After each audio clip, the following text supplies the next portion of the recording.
नमस्कार, मैं शिवानी बिहारी न्यूज में आपका स्वागत है। खबरों की ओर बढ़ने से पहले एक नजर डालते हैं सुर्खियों पर। महावीर मंदिर न्यास के सचिव का अंतिम संस्कार। कुनहारा घाट पर आचार्य की हुई अंतिम विदाई। आचार्य किशोर कुणाल के निधन से हर कोई शोकित। राजगीर जू सफारी आज रख रखाव को लेकर बंद। 1 जनवरी को भी बंद रहेगा नेचर सफारी पार्क। 2 जनवरी से खुलेगा राजगीर सफारी। आरिफ मोहम्मद खान 2 जनवरी को शपथ लेंगे। भावी राज्यपाल आज पहुंच चुके हैं पटना। केंद्र सरकार उन्हें बिहार का राज्यपाल किया था नियुक्त। नववर्ष पर पटना में कड़ी सुरक्षा। पुलिस की रोको टोको अभियान रहेगा जारी। होटलों और मार्गों के पास होगी कड़ी सुरक्षा। मेलबर्न टेस्ट में ऑस्ट्रेलिया की बड़ी जीत। ऑस्ट्रेलिया ने भारत को 184 रनों से हराया। बॉर्डर गावस्कर सीरीज में ऑस्ट्रेलिया 2-1 से आगे। अब चलिए बढ़ते हैं शाम तक की बड़ी खबरों की ओर विस्तार से। पंचतत्व में विलीन हुए आचार्य किशोर कुणाल। पूर्व आईपीएस अधिकारी और महावीर मंदिर न्यास के सचिव आचार्य किशोर कुणाल का निधन हो गया। उनका अंतिम संस्कार कुनहारा घाट पर किया गया, जहां उनके बेटे सायन कुणाल और समधी अशोक चौधरी ने उन्हें कंधा दिया। इस दौरान घाट पर जनसैलाब उमड़ पड़ा और लोग आचार्य कुणाल को अंतिम विदाई दे रहे थे। शव यात्रा पटना के गौशाला रोड स्थित आवास से शुरू हुई और महावीर मंदिर होते हुए कुनहारा घाट तक पहुंची। आचार्य ने महावीर मंदिर का पुनर्निर्माण, महावीर संस्थान और अस्पतालों की स्थापना जैसे महत्वपूर्ण कार्य किए थे। उनके निधन से हर कोई शोकित है और बिहार सरकार के कई मंत्री भी उनके अंतिम संस्कार में शामिल हुए। बाल आश्रय गृह के निरीक्षण में लापरवाही पर जिलों को नोटिस। राज्य में बाल आश्रय गृह का निरीक्षण हर 3 महीने में होना चाहिए, लेकिन पूरे साल में केवल 2 बार निरीक्षण किया गया है। जून के बाद राज्य के 10 जिलों जैसे औरंगाबाद, भागलपुर, बक्सर, दरभंगा, गया, जमुई, नालंदा, सहरसा, समस्तीपुर, सारण में निरीक्षण नहीं हुआ। महिला एवं बाल विकास निगम ने इन जिलों को नोटिस जारी किया है और पटना जिले का निरीक्षण 7 महीनों बाद दिसंबर में हुआ। बाल आश्रय गृह का निरीक्षण जिला निरीक्षण समिति द्वारा किया जाता है। राज्य के 25 जिलों में बाल आश्रय गृह चल रहे हैं, जहां अनाथ बच्चों की देखभाल और शिक्षा की जाती है और 9 जिलों में बाल आश्रय गृह के लिए 105 पदों पर नियोजन लंबित है।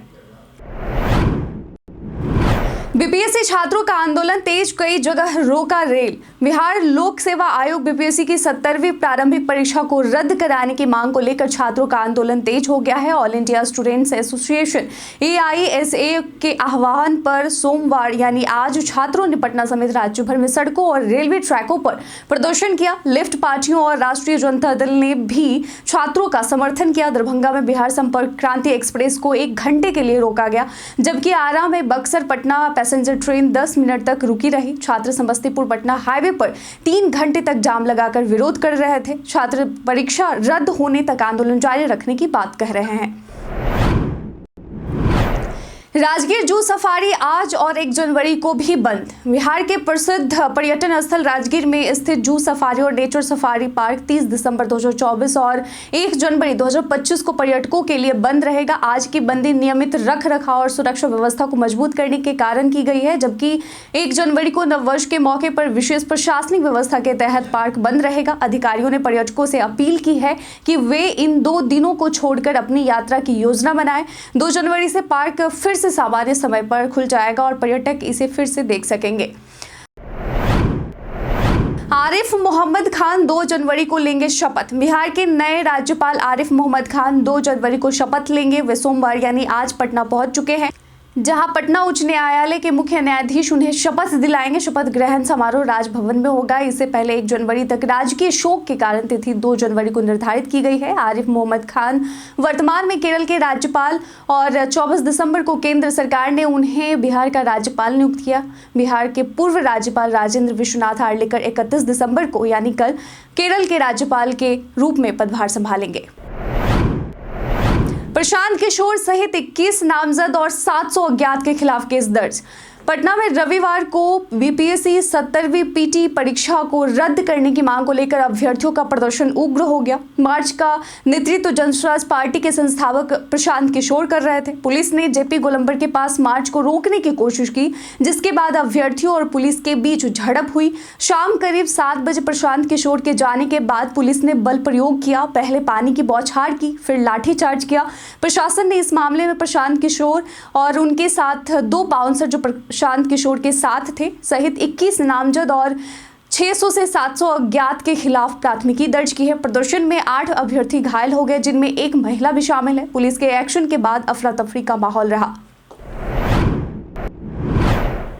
एएनएम पर निर्भर 458 एपीएचसी अस्पताल। जी हां, बिहार के स्वास्थ्य विभाग की स्थिति खराब है, जहां 39% एपीएचसी यानी कि अतिरिक्त प्राथमिक स्वास्थ्य केंद्र सिर्फ एक एएनएम के सहारे चल रहे हैं। स्वास्थ्य विभाग की ओर से जारी रिपोर्ट के अनुसार 1258 एपीएचसी में से 458 में मेडिकल ऑफिसर की तैनाती नहीं है।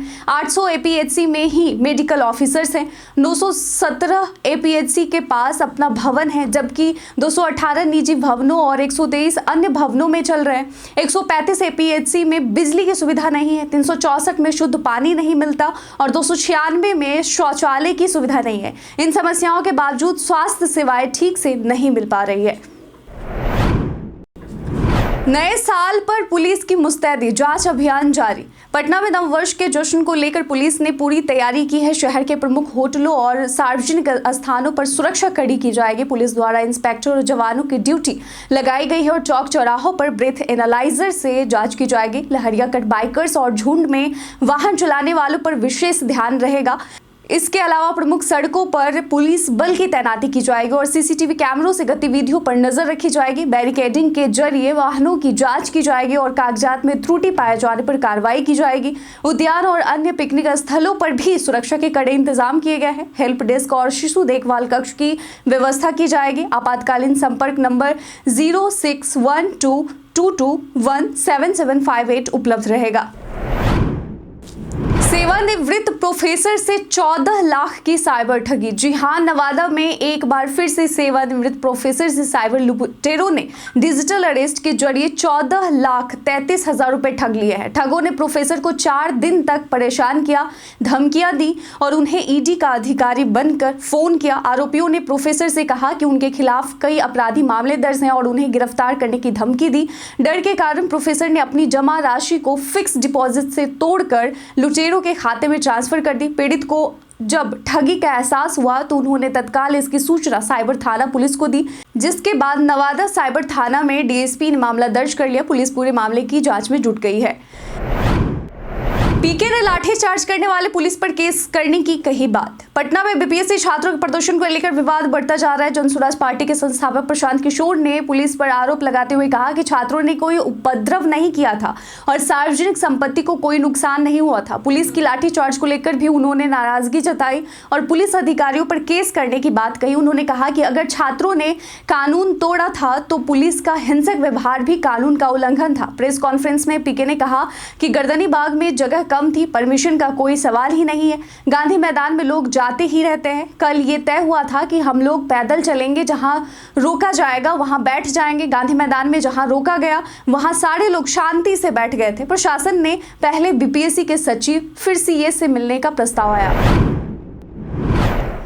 पप्पू यादव ने राज्यपाल से की मुलाकात। बिहार में बीपीएससी अभ्यर्थियों का धरना प्रदर्शन 13वें दिन भी जारी है। आज अभ्यर्थियों ने बिहार बंद का ऐलान किया। इस बीच पूर्णिया सांसद पप्पू यादव ने राज्यपाल से मुलाकात की और बीपीएससी अभ्यर्थियों की मांगों को रखा। पप्पू यादव ने बताया कि राज्यपाल ने आयोग के अध्यक्ष से बात की और अधिकारियों से मामले की जांच करने को कहा।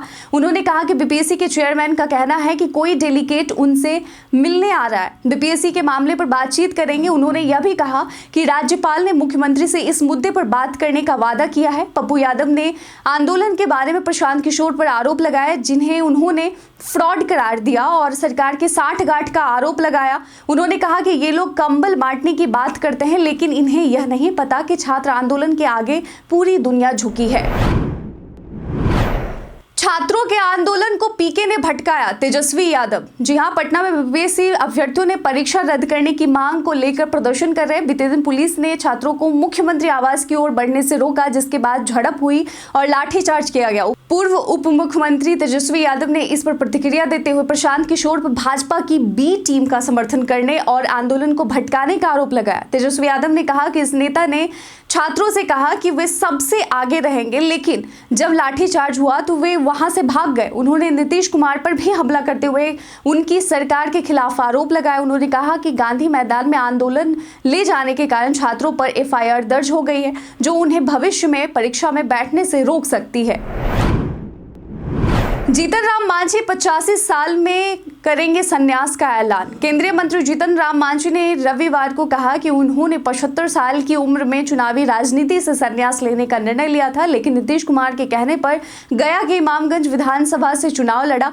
बरनवाल समाज के सम्मेलन में मुख्य अतिथि के तौर पर पहुंचे मांझी ने बताया कि अब उनकी सारी इच्छाएं पूरी हो चुकी हैं और 85 साल की उम्र के बाद राजनीति से संन्यास लेंगे। मांझी ने 2029 में होने वाले चुनाव को लेकर अपनी योजनाओं का उल्लेख करते हुए कहा कि वे लोगों से वोट मांगने नहीं आएंगे बल्कि सिर्फ धन्यवाद देने आएंगे। इसके अलावा उन्होंने गया एयरपोर्ट से अतिरिक्त हवाई सेवाओं की शुरुआत की बात भी कही। अभी जीतन राम मांझी 80 के करीब हैं और पूरी तरह से राजनीति में सक्रिय हैं।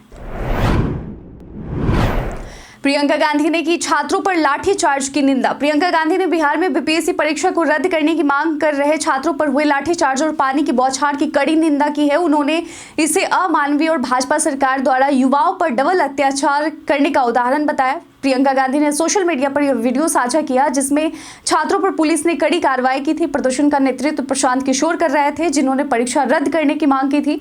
पुलिस द्वारा बल प्रयोग में कई छात्र घायल हो गए और कुछ को हिरासत में लिया गया। विरोध प्रदर्शन में बड़ी संख्या में छात्र शामिल थे। मेलबर्न टेस्ट में भारत को 184 रनों से मिली हार। मेलबर्न टेस्ट में ऑस्ट्रेलिया ने भारत को 184 रनों से हराकर बॉर्डर गावस्कर टेस्ट सीरीज में 2-1 की बढ़त बना ली है। ऑस्ट्रेलिया ने भारत के सामने 340 रनों का लक्ष्य रखा, लेकिन भारत 155 रनों पर सिमट गया। यशस्वी जायसवाल ने 208 गेंदों पर 84 रन बनाए, लेकिन थर्ड अंपायर के विवादित फैसले ने उन्हें पवेलियन भेज दिया। भारत के अन्य बल्लेबाज 30 रन भी नहीं बना पाए। आखिरी सत्र में ऑस्ट्रेलिया ने 7 विकेट लेकर मैच पलट दिया। ऑस्ट्रेलिया ने 474 रन बनाए, जबकि भारत 369 रन पर आउट हो गया। बीते दिन हमारे द्वारा पूछे गए सवाल का आप लोगों में से बहुत लोगों ने अपना जवाब में कमेंट सेक्शन में लिख कर दिया था। जिन्होंने पूछे गए सवाल का जवाब दिया है उनके नाम है वेद प्रकाश, प्रमिला कुमारी, रंजीत मिश्रा, रवि मोहन वर्मा, शानवी गुप्ता, मोहम्मद शाकिर हुसैन, अनवर करीम खान, मोहम्मद शाकिर हुसैन, कामेश्वर सिंह, मुटू रंगीला, आजाद अंसारी, जितेंद्र ठाकुर। इसके साथ ही बढ़ते हैं आज के सवाल की ओर। आज का सवाल है बीपीएससी परीक्षा को लेकर छात्रों के आंदोलन और इसके प्रभाव पर आपके क्या विचार हैं? क्या आपको लगता है कि इससे बिहार की छवि प्रभावित हो रही है? अपना जवाब हमें कमेंट सेक्शन में लिखकर जरूर बताइएगा। आज के बुलेटिन में बस इतना ही। धन्यवाद।